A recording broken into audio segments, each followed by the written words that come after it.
ఇందిరమ్మ ఇండ్ల కోసం ఎదురు చూస్తున్నోళ్ళు ఇక తయారుండుర్రి. ఆధార్ కార్డు కాడ నుంచి ప్రజాపాలన దరఖాస్తు దాకా అన్ని కాయిదాలు తయారు పెట్టుకోర్రి. బాలన్న ఇందిరమ్మ ఇండ్లు ఇచ్చేదందుకు చెయ్యి సర్కారు చెయ్యి ఊపిందా అంటారా? అవును ఊపిందట. ఎప్పటి సంది ఏం కథ అన్ని ముచ్చట్లు మంత్రి పొంగులేటి సార్ చెప్తుండే నుండి. ప్రతి గ్రామానికి ప్రతి నియోజకవర్గానికి ఏదైతే ఈ రాష్ట్రంలో 4,50,000 ఇళ్లు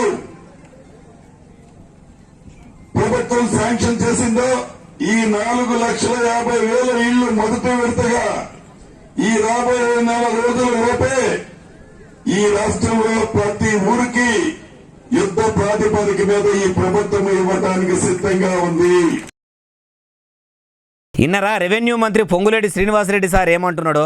మొదటి విడత కింద 4,50,000 ఇందిరమ్మ ఇండ్లను ప్రతి గ్రామంలో ఎన్నెన్ని అవసరం ఉంటాయో అన్ని దగ్గరుండి కట్టిస్తారట.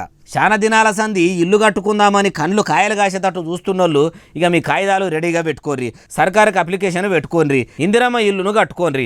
అయ్యా మంత్రి గారు, మీరు మైకు దొరికినప్పుడల్లా ఇండ్ల పథకాన్ని అమలు చేస్తున్నామని అనుడు ఉన్నది తప్పితే అమలు అయితే లేదు. గెలిచి అటు 9 నెలలు నిడుక రాబట్టే ఈ తేపనన్న మీరు అన్న మాట మీద నిలబడి ఈ నెలాఖరు వరకు ఇండ్లు మంజూరు చేస్తారా? లేకుంటే డబుల్ బెడ్రూమ్ల దుకాణం ముంగటేసుకొని అట్లా కొంత పొద్దు గడుపుతారా? ఏమో సార్, మీ కాంగ్రెస్ వాళ్ళ మాటలు అమలయ్యేదాకా నమ్మరాకుండా ఉంటాయి అంటున్నారు ఈ ముచ్చటినోళ్ళు.